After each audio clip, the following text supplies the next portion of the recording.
Je dis toujours la vérité.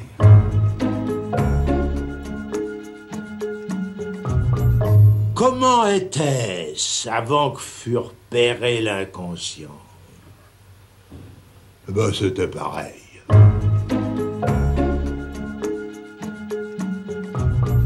Ce que Freud nous rappelle, que ce n'est pas le mal, mais le bien qui engendre, qui nourrit la culpabilité.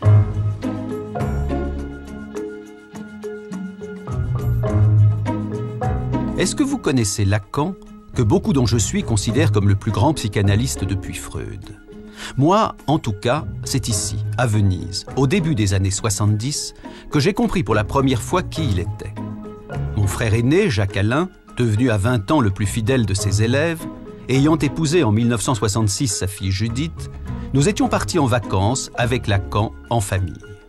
Un jour, arrivant devant une église que nous souhaitions visiter et qui était fermée, celui-ci commença à tambouriner sur la porte jusqu'à ce que le sacristain finisse par descendre. Je ne sais pas ce que Lacan lui murmura à l'oreille, mais le sacristain ouvrit aussitôt son église et mit un point d'honneur à nous la faire visiter. Je me suis dit, étonnant ce Lacan. Il est donc capable d'ouvrir des portes qui auraient toutes les raisons du monde de rester fermées. Il faut dire qu'à l'époque, je ne savais pas grand-chose de Lacan. Je savais qu'il était né avec le siècle, 1901, dans une famille catholique appartenant à la moyenne bourgeoisie. Je savais qu'il était psychiatre de formation et que sa thèse de psychiatrie avait fait sensation en 1932, suscitant notamment la curiosité des surréalistes. Je savais enfin qu'il était de tous les psychanalystes le plus original et que son enseignement, dont je n'avais qu'une très vague idée, attirait du coup chaque semaine d'innombrables auditeurs. Ainsi, comme j'étais souvent invité dans sa maison de campagne, je savais également qu'il était le beau-frère du peintre André Masson, l'ami de Balthus, de Giacometti ou de Picasso, et j'avais vu de mes yeux qu'il avait acheté l'une des œuvres les plus sulfureuses de l'histoire de la peinture, L'origine du monde de Courbet. Bon, depuis, évidemment, étant devenu moi-même psychanalyste, j'en ai appris beaucoup plus sur lui. Mais 40 ans après mon voyage à Venise, mon sentiment n'a pas varié. Lacan était un type absolument étonnant, et si j'ai d'ailleurs réalisé aujourd'hui ce film, c'est qu'il n'y a aucune raison de ne pas le faire savoir au plus grand nombre. Cela dit, Lacan n'est pas et depuis longtemps confidentiel. C'était le cas de son vivant, c'est encore plus vrai aujourd'hui, où les lacaniens à travers le monde se comptent par milliers, y compris chez ceux-là même qui n'étaient pas encore nés au moment de sa mort, en septembre 1981, telle la petite bande du diable probablement, l'une des revues les plus inventives du moment. Pour moi, dans l'imaginaire et dans l'iconographie, il a un côté 70s avec son cigare tordu, ses cols Mao, etc. Mais il est d'une actualité, je dirais, imputrescible, parce que justement, il est sulfureux, parce que c'est un personnage qui prend des risques, qui va contre lui-même. Et c'est en ça qu'il fait preuve d'un courage et nous met au défi. Il y a quelque chose dans la figure de Lacan qui interroge le désir de chacun. Sa personne, son style, son désir, l'extrême singularité qui l'anime, interroge chacun. Et il m'a semblé à cet égard qu'au fond, Lacan était le diable. Pas le diable au sens où on l'entendrait comme le méchant. Il fait, lui, cette référence au diable amoureux de Cazotte. Le diable qui vient interroger chacun au plus intime de son être et lui dire, au fond, qu'évoye. Bien vu. Qu'évoye, que veux-tu vraiment? C'est en effet la question que Lacan posait à chacun de ceux qui venaient le voir dans son bureau aujourd'hui mythique. Car l'histoire de Lacan, c'est d'abord l'histoire du 5 rue de Lille. C'est le bureau de Jacques Lacan. C'est un bureau que j'ai très peu fréquenté, puisque je suis sa fille. Mais j'ai tenu à ce que ce bureau soit conservé, non pas pour en faire un musée, mais parce que je pense que c'est un lieu qui a trop compté pour tous ceux qui y sont venus et qui a trop compté pour l'histoire de la psychanalyse, et donc, je dirais, pour l'histoire universelle. Il faut bien dire que tout l'enseignement de Lacan vient de ce qu'il a entendu dans ce bureau.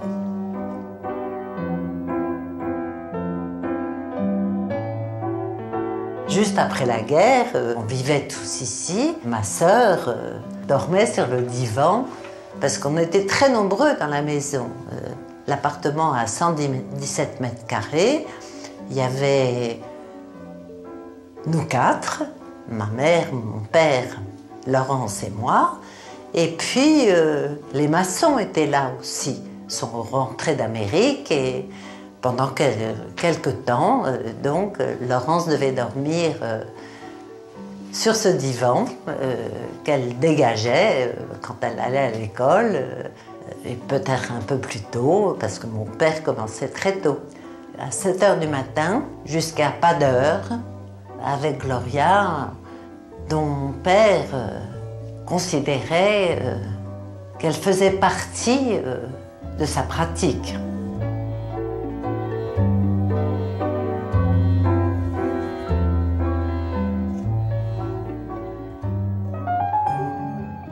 Les patients de Lacan, ces analysants qui ont fréquenté ce bureau, il y en a beaucoup qui peuvent encore témoigner. Et pour ce film, j'en ai rencontré plus d'une dizaine. Je me suis dit qu'ils avaient vu Lacan de près, pendant des années, parfois tous les jours, et que le portrait qu'ils en feront sera subjectif, bien sûr, mais authentique. Eh bien, s'il y a au moins une chose que j'ai pu conclure après les avoir écoutés, moi qui n'ai pas fait d'analyse avec lui, c'est que Lacan ne ressemblait pas, mais alors pas du tout, à un fonctionnaire de l'inconscient. Je ne savais pas quoi faire de moi dans l'existence. Panne, alors que, au contraire, s'ouvrait un éventail de possibilités variées, très contradictoires. Justement, ce qui manquait, c'était le désir pour unifier toutes ces contradictions. Je me suis dit, il faut que j'aille voir Lacan. Mais alors, autour de moi, on disait, mais c'est pas possible, il y a des files d'attente invraisemblables, de toute façon, il ne va pas te prendre. Je l'ai appelé et j'ai demandé à lui parler. Il m'a répondu. Je ne pensais pas que je pouvais comme ça lui parler aussi immédiatement. Je lui ai demandé un rendez-vous. Je lui ai dit, écoutez, docteur Lacan, je voudrais vous voir. Et il m'a dit, venez demain à 17 h. Voilà. Au départ, je voulais faire une analyse avec Anna Freud, donc je me suis mise à apprendre l'anglais. Parce que je connaissais que ça, je connaissais Freud et Anna Freud. Voilà. Et puis finalement, j'ai abandonné l'idée et arrivé à Nanterre, j'ai entendu parler de Jacques Lacan. J'étais persuadée que Lacan avait connu Freud, donc c'était le lien était là, quoi. Le lien à la psychanalyse était là, dans le fait d'avoir connu Freud. Or, en fait, il ne l'a pas connu, il ne l'a même pas rencontré. Qu'est-ce qui vous a frappé chez Lacan la première fois que vous l'avez vu? Ah, une gentillesse extraordinaire. Une attention que je n'avais jamais rencontrée auparavant. Quelqu'un d'attentif au-delà du courant. Une présence, voilà, une présence attentive. Tous les mots avaient un poids, avaient une importance considérable. Tous les mots qu'il prononçait ou qu'on prononçait soi-même? Que l'on prononçait soi-même, par son écoute. Même quand on parlait de choses tout à fait banales, des choses du quotidien, mais qui venaient là dans les séances, il avait une manière de les écouter en les reprenant, que ça en faisait comme des objets précieux à travailler. Et souvent, on a entendu dire que Lacan s'occupait à toute autre chose. Lacan s'occupait surtout à écouter celui qui lui parlait.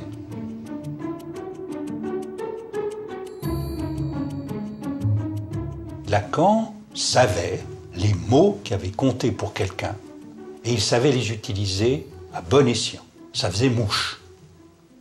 Quand il l'avait extrait de ce qu'on lui disait, un mot, une phrase, un souci de dire à chacun « ça c'est votre musique, ça c'est bien vous ». Vraiment, vous y tenez. Ce genre de ponctuation touchait à chaque fois, en effet, à un noyau tout à fait central et donnait l'idée qu'il avait enregistré. Êtes-vous freudien ou lacanien, me demande-t-on souvent. Et invariablement je réponds lacanien, donc freudien. Car même si Lacan n'a jamais rencontré Freud, de tous les psychanalystes, il est celui qui l'a lu livre après livre avec le plus de sérieux. Tenez, un exemple. S'il y a bien une phrase emblématique de Lacan, c'est celle-ci. L'inconscient est structuré comme un langage. Mais qu'est-ce donc là, sinon le pivot même de la découverte freudienne? Comment a-t-il fallu Freud pour que simplement il en vienne à lire les rêves, les lapsus, voir les mots d'esprit comme on déchiffre un message chiffré. Allez au texte de Freud, réparti dans 3 livres, qui s'appellent La science des rêves, La psychopathologie de la vie quotidienne et ce qu'on a traduit le mot d'esprit, le Witz. Vous y lirez.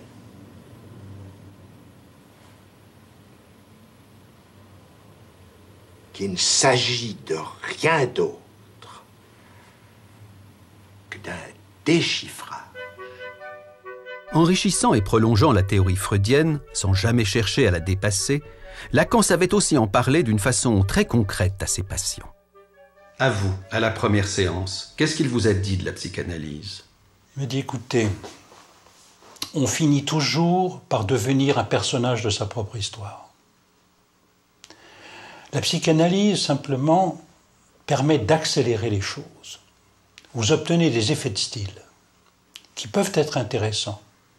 C'est la différence entre un long roman et une courte nouvelle. Je pense que la psychanalyse vous intéressera pour ça. Ça m'est resté, y compris le goût pour les courtes nouvelles. Faire une analyse avec Lacan, c'était donc gagner du temps pour vivre plus intensément sa propre vie? Alors ça, c'est incontestable. C'est même ça qui pourrait caractériser, je crois, pour chacun, ce que ça fait d'avoir fait une analyse. Et à tous les niveaux, simplement parce que ce désir qui nous habite, avec lequel on est plus ou moins fâché ou éloigné tant que les symptômes sont un peu trop présents. Une analyse, ça permet ça. Ça permet au fond d'éclairer un peu ce que sont les symptômes, de se délester de beaucoup de souffrances. Et du coup, qu'est-ce que ça libère? Ça libère le désir. Donc forcément, en effet, la vie. Et la vie à tous les niveaux. C'est vrai dans la vie amoureuse, c'est vrai par exemple pour une femme qui déciderait d'avoir des enfants, c'est vrai au niveau du travail. Moi il se trouve que par exemple j'ai toujours été une grande travailleuse, mais ça a décuplé mes forces au travail et avec un bonheur et une envie voilà, qui est là tout le temps. Cela dit, ne racontons pas d'histoire. Faire une analyse avec Lacan n'était pas de tout repos. On s'allongeait sur son divan, mais pas pour s'y relaxer. C'était difficile, Lacan. Il te prenait avec une main, mais il te... Bon, il me vient le nom en italien, il strattonava avec l'autre main. Strattonava, ça veut dire quoi? Il te tenait avec une main et avec l'autre, il te secouait comme un prunier. Mais il te tenait avec une main. Et ça, je ne pouvais pas le lâcher. Quand je l'ai rencontré, je savais qu'il allait se passer quelque chose avec lui. Je ne veux pas dire de terrible, mais en tout cas, c'était un grand risque. D'ailleurs, il a fallu que j'aille faire des tours en Italie. Je suis revenue, et puis j'ai craqué. Mais je lui ai dit un jour, je lui ai dit, je vous aime, mais je vous déteste. Voilà. Il m'a dit, il faut bien commencer par quelque chose. Aujourd'hui, vous êtes marié, vous avez 2 enfants, mais à l'époque de votre analyse, vous étiez prêtre. Qu'est-ce qui s'est donc passé avec Lacan? Il a provoqué une espèce de scission entre un idéal auquel j'étais né et j'avais tenu depuis que j'étais petit. Il faut penser que je suis entré au couvent que j'avais 10 ans et ordonné prêtre à 25. Il a fait une coupure entre cet idéal et ce qui m'était comme passion, comme ma passion. La psychanalyse vous a détaché de l'Église, elle vous a également détaché de Dieu? C'est bizarre, c'est resté la même chose. J'ai douté avant, je doute maintenant. Alors Lacan, il était du côté de la dureté ou de la douceur? Je retiendrai que la dureté était du côté de l'acte, mais que la douceur faisait que l'on continuait son analyse.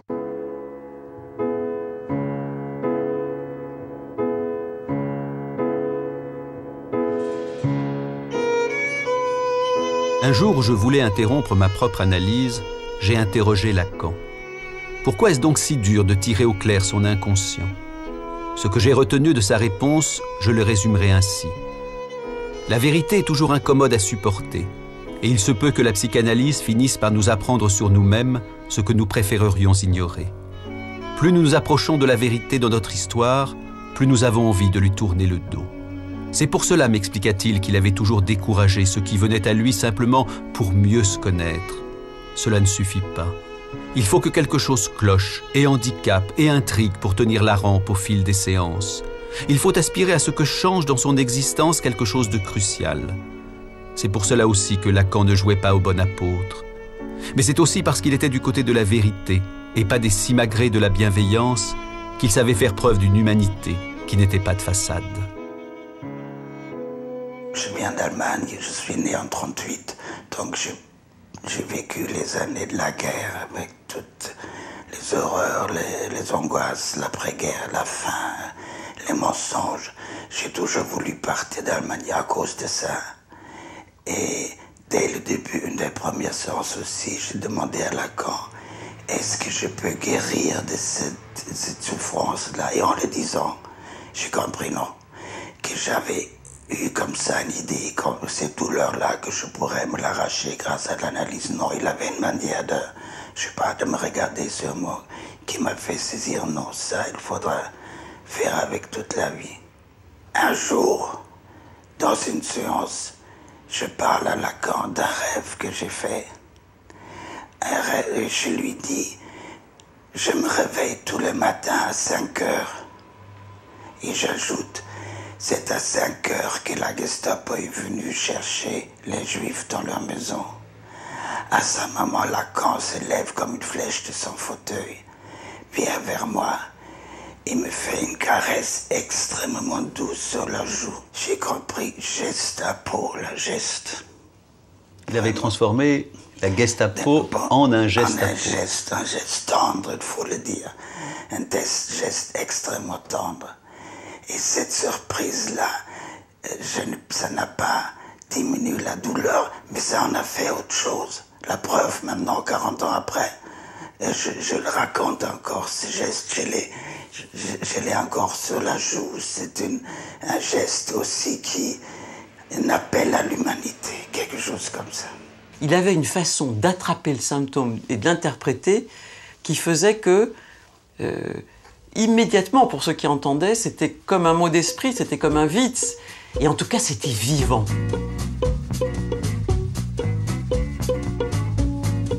Vivant. Et on peut même ajouter libre. Car Lacan faisait preuve dans sa pratique comme dans sa vie d'une liberté réjouissante qui contrastait avec la rigidité, le formalisme, le sérieux des psychanalystes de son époque. Et c'est pourquoi, bousculant sans ménagement le cadre austère du conformisme psy, il fit de son bureau un lieu volcanique. Chaque analysant vient, il a l'heure précise de son rendez-vous. Mais une fois qu'il débarque, il ne sait jamais quand Lacan va le prendre. On rentre dans le salon et la bibliothèque sont pleines de monde. Et alors, d'un côté, les jeunes, plutôt intimidés, attendant leur séance, et puis ceux de la précédente génération, qui causent entre eux le plus normalement du monde. On se croirait vraiment dans le dernier salon où l'on cause. À la fois, il peut y avoir des moments dans lesquels tous les sièges étaient pris. Et il y avait des moments et des heures où on était tout seul. Ce qui n'est pas du tout le même type de procédé que le faisait Freud, qui s'était inventé une technique à sa main, avec au contraire, c'était vraiment une personne dans la salle d'attente, une personne avec lui pendant 1 heure, une personne seule, et limitant au maximum les contacts, etc. C'était pas du tout ça, et ça réordonnait complètement les rapports de l'un et du multiple. Sa pratique ne se limitait pas à son bureau, à son cabinet, enfin, à ce périmètre-là. Il avait une mobilité assez extraordinaire et de cette façon, il brisait tous les standards. Évidemment, quand Lacan rentre dans son bureau, il ferme la porte derrière lui. Mais très souvent, disons qu'il oublie de fermer la porte. Résultat, tous ceux qui sont en attente entendent tout ce qui se dit. Et c'est là qu'on découvre, on réalise que là où chacun imagine le drame de son Oedipe, ça a fini par devenir une rengaine ponctuée par les soupirs de Lacan, des soupirs à fond de l'âme. Et c'est vrai qu'il y a eu plusieurs comme ça, plusieurs moments où je lui disais quelque chose et il laissait la porte ouverte, par exemple. Alors que j'étais allongée sur le divan. Et je lui disais, écoutez, vous ne pouvez pas la fermer. Je m'a dit, oui, je vais la fermer.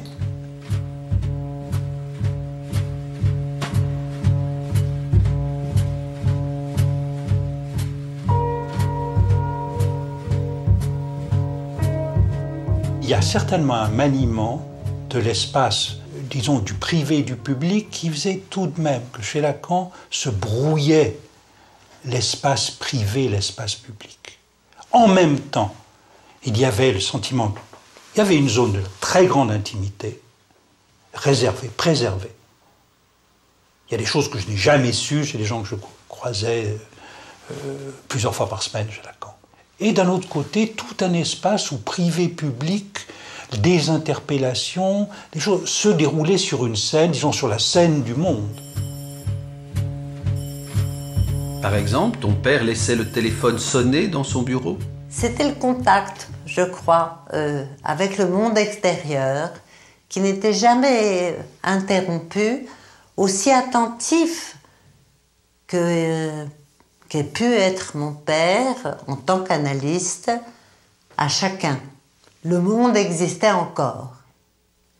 C'est un téléphone qui a toujours été par terre. Et une Américaine était venue consulter le docteur Lacan pour sa fille et elle a tenu que ça n'était pas un analyste qu'elle venait voir, précisément parce que le téléphone était par terre et que l'ensemble des pièces qu'elle a pu voir n'étaient pas analogues à ce qu'elle imaginait d'un appartement d'un grand psychanalyste.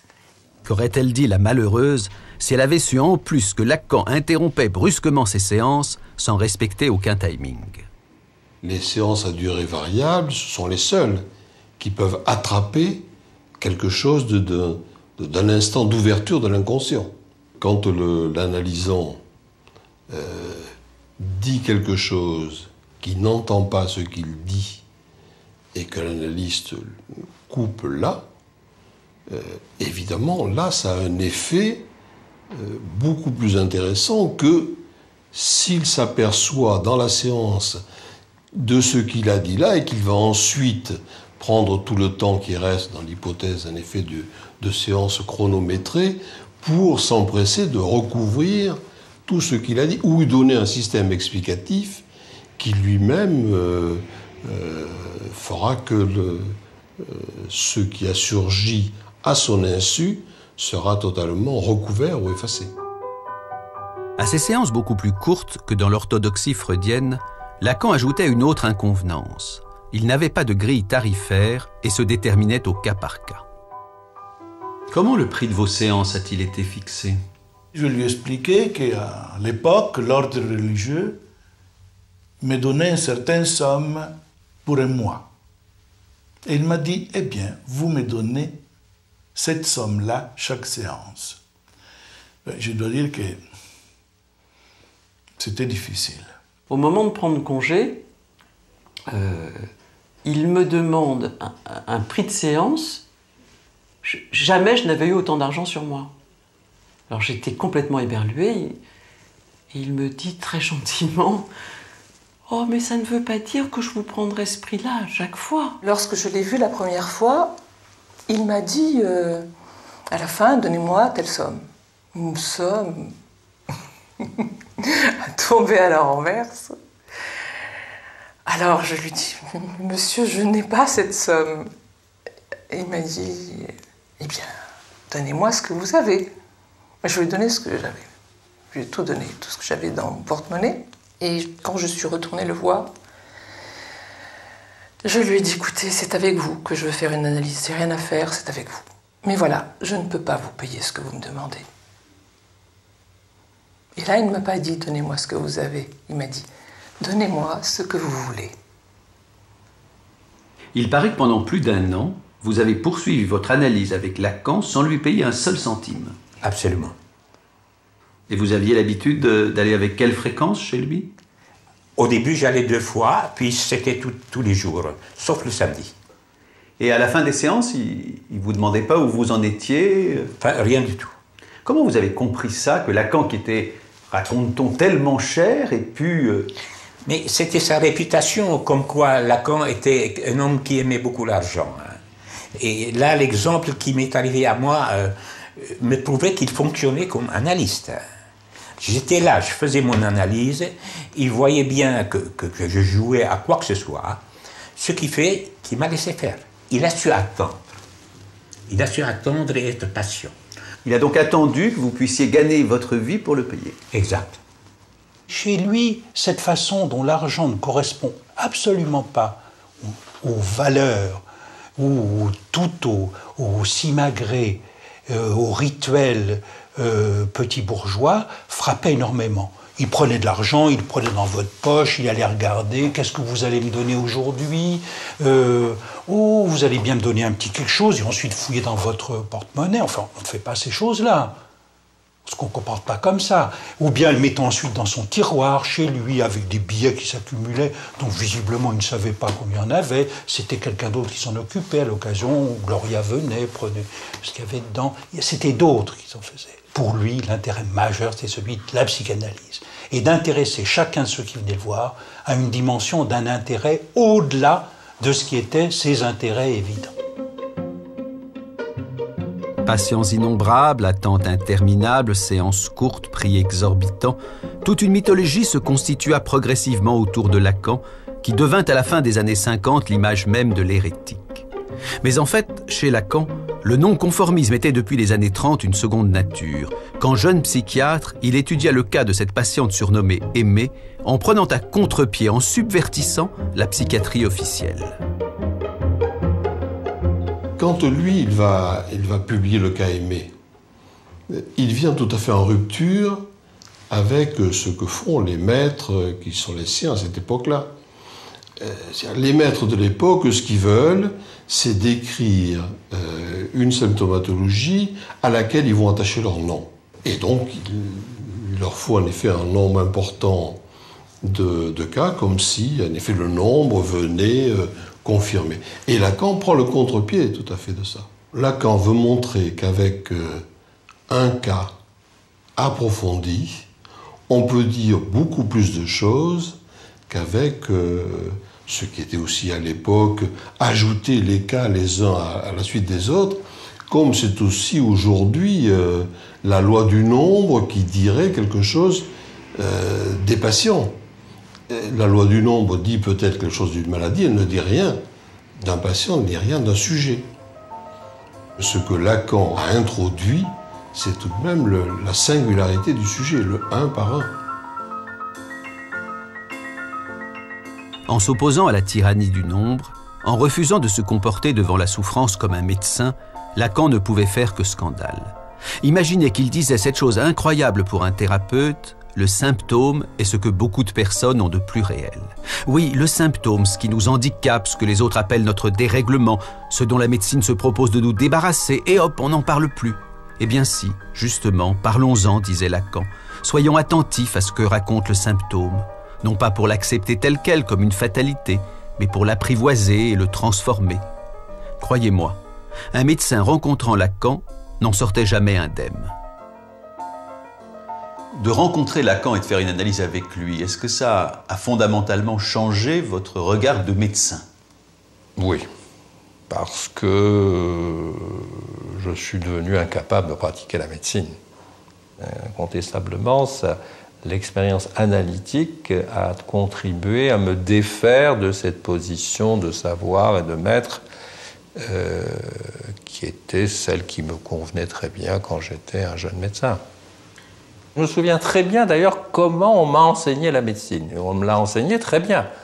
Au début, quand je faisais mes premières observations médicales, c'était dans un service de neurologie, on faisait de très très longs examens, la moyenne était d'1 heure, et on apprenait à mettre strictement entre parenthèses tout ce qui était personnel, tout ce qui concernait les petites anecdotes, les petits faits personnels du patient, pour ne retenir que ce qui était strictement objectivable, mesurable, vérifiable. Et ça a été un apprentissage qui s'est fait au fur et à mesure. Et c'est toute cette part singulière, personnelle, individuelle, qui s'est trouvée révélée le jour où j'ai pénétré dans le cabinet du docteur Lacan. Freud avait découvert la psychanalyse en étudiant l'hystérie, c'est-à-dire la névrose. Lacan, lui, savait la dette qu'il devait à la psychose, à la folie. Et c'est pour ça que toute sa vie, ce qu'on ignore souvent, il a continué à se rendre régulièrement à l'hôpital psychiatrique, notamment pour s'y entretenir avec des patients internés, dans le cadre de ce qu'on appelait sa présentation de malade, où il ne manquait jamais de surprendre les jeunes médecins qui l'accueillaient. Alors, j'ai retrouvé quelques notes griffonnées à l'époque, et au fond, c'était... je l'ai accueilli lors de sa venue à la présentation. Habituellement, c'était pas l'interne qui l'accueillait, mais ce jour-là, on m'avait demandé de le faire. Et je ne l'avais jamais rencontré personnellement. Et au fond, ça a été une surprise immédiate. Parce qu'il est arrivé, en montant le perron qui menait au bâtiment où se déroulait la présentation, en me faisant un sourire immense, plus immense que son visage, et comme s'il retrouvait une vieille connaissance très chère. Et je dois dire que c'était vraiment tout à fait surprenant. Et j'avais noté suavement galant, doucereusement agréable, outrageusement courtois, abusivement souriant, terriblement cinglant et malicieusement perçant toujours. Mais c'est ce même homme qui, quelques instants plus tard, devant le malade qu'on lui présentait, changeait du tout au tout, faisant entrer dans l'asile rien de moins que l'écoute psychanalytique. Pour lui, c'était un moment tout à fait important. Un moment, au fond, où il se laissait enseigner par la personne qu'on lui présentait. Donc, et il voulait enseigner aussi l'auditoire. Donc il était extraordinairement attentif à laisser se déployer la parole dans sa singularité, dégagée de tout syndrome morbide, comme on dit. La perspective de sa présentation était une position subversive par rapport à la tradition des présentations de malades, des médecins ou des psychiatres, où au fond on tentait plutôt de démontrer que telle personne entrait dans tel cadre clinique déjà préétabli, alors que Lacan voulait au contraire entendre tout le sel d'une expérience singulière. Hélas, la subversion n'est pas souvent bien vue. Et si les collègues de Lacan, psychiatres ou non, aimaient l'écouter et admiraient son incontestable talent d'orateur, ils ne l'en exclurent pas moins brutalement de leur rang et le traitèrent comme un dissident. Fort heureusement, cela fut l'occasion pour Lacan d'un nouveau départ à Normal Sup, avec à la clé la création de sa propre école de psychanalyse. Lacan avait été expulsé des écoles dans lesquelles il se trouvait auparavant. Il se retrouvait, comme il le disait lui-même, excommunié et, par l'intermédiaire d'Althusser, il avait pu trouver asile à l'école normale, dans la salle de théâtre de l'école normale. Et du coup, parce qu'il avait été exclu, Lacan trouva un public beaucoup plus large que celui qu'il avait eu jusqu'alors, sidérant littéralement les plus brillants des jeunes intellectuels du moment, qui n'étaient pourtant pas en manque de maîtres. Nous pouvions à la fois entendre, discuter avec Michel Foucault, qui venait de publier l'Histoire de la folie. Il y avait à côté Roland Barthes, qui enseignait à l'école des hautes études, Georges Dumézil, qui, du côté de l'histoire des religions, nous apprenait à découvrir les vertus du structuralisme dans un champ tout différent de celui où il s'était imposé d'abord, c'est-à-dire dans la linguistique saussurienne. Il y avait Lévi-Strauss au Collège de France. Derrida est devenu répétiteur doublant en même temps Althusser. J'oubliais évidemment celui qui était le maître de Michel Foucault et que admirait aussi beaucoup Jacques Lacan, Georges Canguilhem. La première fois que j'ai vu Lacan, si on peut dire, je l'ai en même temps entendu et il faisait l'un des séminaires les plus brillants qu'il ait fait. Et c'est un des textes les plus forts, les plus retentissants, les plus inouïs. Et donc, on regardait ça. Je dois dire que nous n'avions pas tout à fait l'habitude, même en philosophie, d'avoir des choses aussi denses, aussi souveraines et aussi brillantes. Ça m'a paru une insolence extraordinaire. Parler comme il écrivait. Ça me paraissait d'une insolence extraordinaire, au double sens d'insolence, c'est-à-dire à la fois insolent au sens classique et puis inhabituel.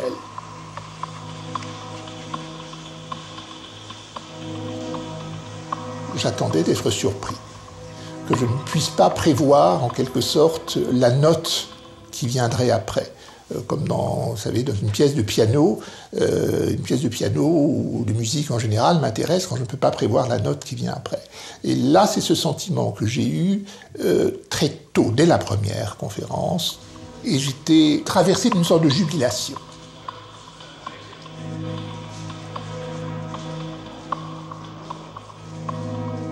Il n'y a pas de rapport sexuel, les noms du père, la femme n'existent pas.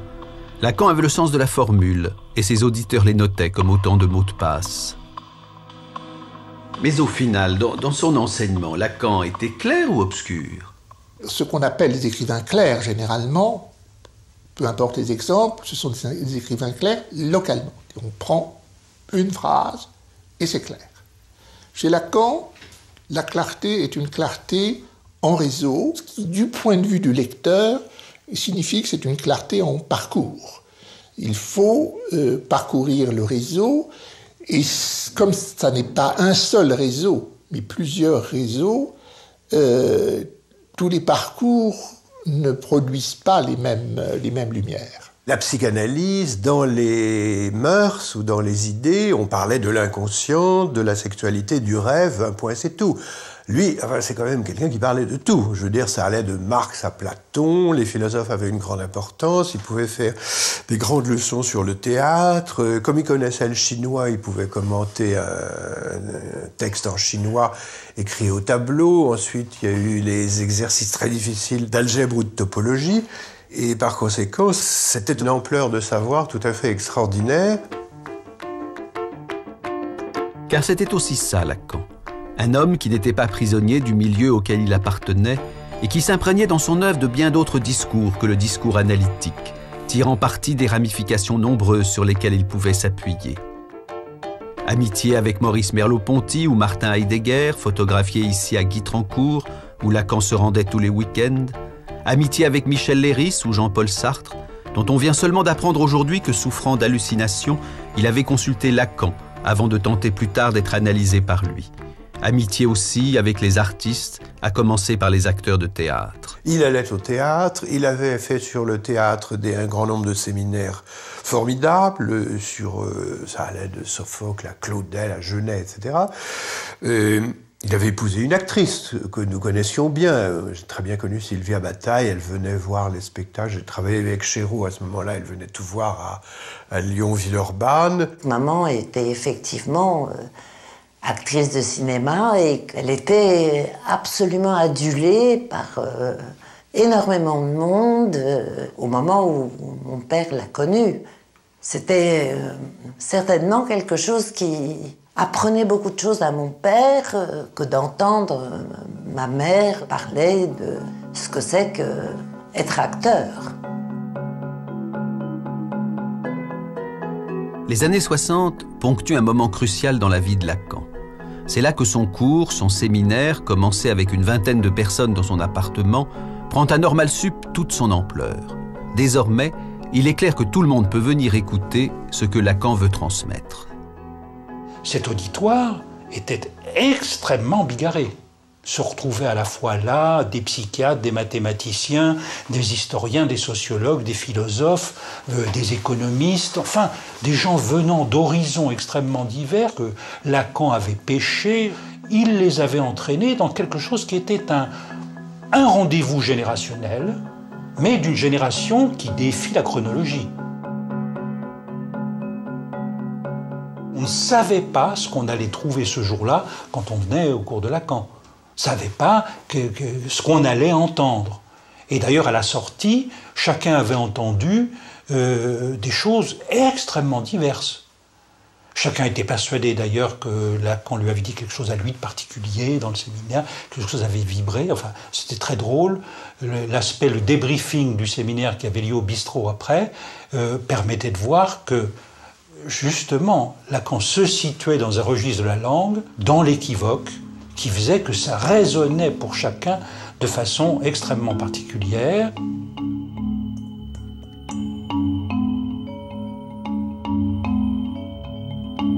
C'est à Normal Sup que Lacan rencontra mon frère Jacques-Alain, dont il dira très vite « il y en a un au moins qui sait me lire », décidant de lui confier la rédaction de son séminaire et faisant progressivement de lui son successeur. Jacques-Alain a succédé à plusieurs personnes qui ont essayé d'établir le séminaire. Et c'était, pour mon père, à chaque fois, la catastrophe. C'était pas ça qu'il voulait. Moi, ce dont je me souviens, c'est que quand Jacques-Alain lui a dit « je peux faire vos séminaires », il lui en a présenté les 4 concepts fondamentaux de la psychanalyse. C'était la joie pour mon père et vraiment un soulagement extraordinaire. Et d'ailleurs, tout de suite, mon père a dit « vous allez les faire tous ». Le travail de Jacques-Alain, pour mon père, était réjouissant, satisfaisant et auquel il tenait comme à la prunelle de ses yeux. Que Lacan ait été soulagé se comprend aisément. Faire passer une œuvre aussi complexe de l'oral à l'écrit était un travail considérable, qui nécessitait de la repenser, de la réécrire. Et cela explique pourquoi Lacan demanda aux éditions du Seuil que Jacques-Alain soit inscrit contractuellement comme son co-auteur. Le résultat est là. Le séminaire est traduit dans le monde entier et considéré comme l'une des œuvres majeures du XXe siècle, avec à la clé cette réussite étonnante que ceux-là même qui n'ont jamais connu Lacan peuvent, en le lisant, l'entendre. J'avais l'impression, en lisant les séminaires, d'entendre sa voix. Voilà, j'avais l'impression d'être en présence de quelqu'un. C'est complètement différent de la lecture d'un texte philosophique, justement, où là, on sent quand même qu'on se plonge dans le passé, on a du mal quand même à faire revivre la voix de Kant, la voix de Hegel. Alors là, c'est vrai qu'avec Lacan, on sent quelque chose qui n'est pas clos. Chaque leçon, où il nous laisse comme ça un peu sur notre faim, où on se dit, bon, là, il faut la leçon suivante, et puis encore la suivante, et encore la suivante.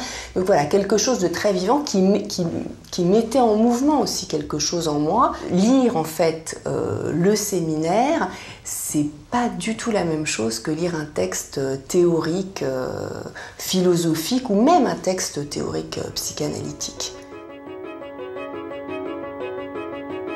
Lire Lacan, l'entendre et le voir aussi. Puisqu'en 1973, à 72 ans, il accepta pour la première fois de sa vie, et la seule, d'être filmé par la télévision française. Avec derrière la caméra, un tout jeune homme qui allait devenir quelques années plus tard un des meilleurs réalisateurs du cinéma français. Pour vous, filmer Lacan, c'était une expérience singulière ? Pour moi, c'était un acteur prodigieux parce que c'était un interprète au sens fort. Et là, en plus, il interprétait sa propre parole, son propre discours. Et interprétation, du coup, s'entend évidemment dans tous les sens qu'on voudra. Il n'y a pas de différence entre la télévision et le public devant lequel je parle depuis longtemps, ce qu'on appelle mon séminaire. Vraiment pas de différence? Dans les deux cas, il s'agit d'un regard. Qu'on ne croit pas pour autant que je parle à la cantonade, c'est le cas de le dire. Visionnant le film terminé, les dirigeants de la télévision d'alors furent stupéfaits et, ne comprenant que quic à tout ça, refusèrent catégoriquement de le diffuser. Je suppose que n'importe qui de sensé aurait accepté le verdict en pestant, pas Lacan, qui ne connaissait rien à la télévision, mais appliquait son principe de ne jamais céder sur son désir. Lacan, lui, c'était là, maintenant. Ce qu'on avait dit, ça devait se faire comme ça, et pas autrement. Et il est rentré en guerre. C'était tous azimuts, aussi bien les sous-fifres de la télé qui l'appelaient en leur donnant des ordres par téléphone qui étaient absolument incontournables, et tous les importants, entre guillemets, il y en avait quelques-uns qui pouvaient avoir eu affaire à lui d'une façon ou d'une autre sur le divan ou ailleurs, tous ont été requis. Les coups de fil du docteur, les interventions, les lettres, les mots, les petites menaces comme ça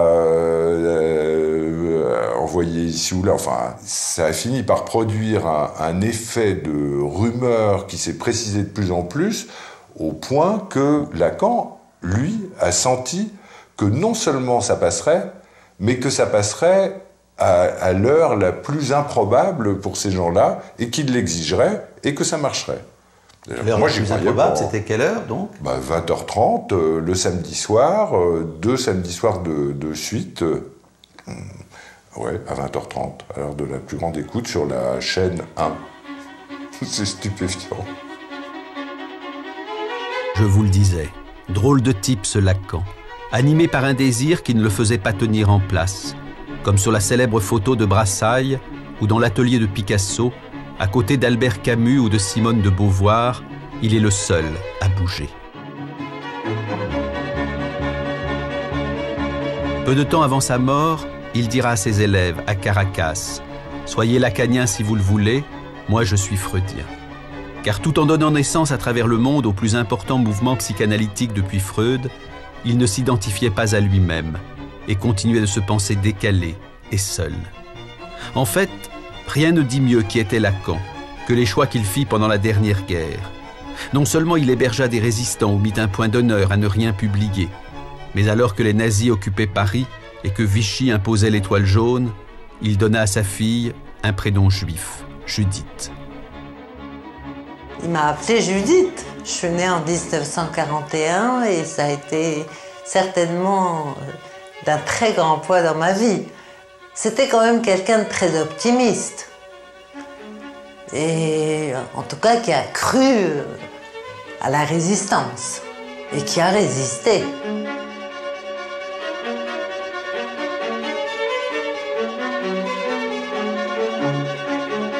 Venise, printemps 2011, 30 ans après la mort de Lacan. Freud lui aussi aimait bien cette ville. Il disait « Les pierres parlent ». En me promenant sur le Grand Canal, ce film presque terminé, et cherchant dans ma mémoire d'autres images de Lacan, je me suis demandé pourquoi nous a-t-il si peu parlé de lui pendant toutes les années où nous l'avons côtoyé? Pourquoi nous a-t-il raconté aussi peu de souvenirs? Et arrivé à Paris, je suis allé voir mon frère Jacques-Alain, grâce à qui, après tout, j'avais connu Lacan et Judith et la rue de Lille et la psychanalyse. Quand je l'ai connu, toi un peu plus tard, c'était un homme qui approchait des 70 ans. Donc il y avait... il était en rapport avec... Nous l'avons connu en rapport avec la fin de sa vie. Et décidé à vivre jusqu'à la dernière seconde. Je n'ai jamais rencontré personne qui ait eu moins de nostalgie que Lacan Et il ne racontait jamais un souvenir. Il parlait même quasiment jamais du passé. Je l'ai connu en janvier 1964. Il avait eu des déboires historiques avec ses collègues dans les 3 mois qui avaient précédé. Et il m'en a jamais décroché une sur cette période. Des 16 années où je l'ai connu, j'ai dû lui poser 3 ou 4 questions sur sa vie passée auxquelles il a répondu. Pour le reste, c'était sans intérêt pour lui. Il était dans le moment présent. Et une petite anticipation. Il ne se préoccupait donc pas de la postérité? Les gens, pour lui, ça n'existait qu'un par un. Et c'est d'ailleurs pour ça qu'il a été si réticent pendant 20 ans à publier son séminaire. Il voulait avoir les gens devant lui, voir comment ils réagissaient, ce qu'ils allaient lui dire après, dialoguer avec eux. Et l'idée de s'adresser à la masse, au monde, voire à la postérité, ça lui était parfaitement étranger. La postérité, c'est une abstraction. Et c'était une abstraction pour Lacan. J'aurais pu m'en souvenir, mais je préfère le lire. Bon, parce que c'est dans l'esprit de Lacan, c'est un petit poème de Raymond Queneau, qui est tout à fait... Lacan le cite souvent, Queneau, et c'est tout à fait dans le même esprit. Ce soir, si j'écrivais un poème pour la postérité, fichtre, la belle idée. Je me sens sûr de moi, j'y vais. Et à la postérité, j'ai dit merde, et remerde, et re-remerde. Drôlement feinté la postérité qui attendait son poème. Ah, mais... Bon. Eh bien, ça c'est lacanien.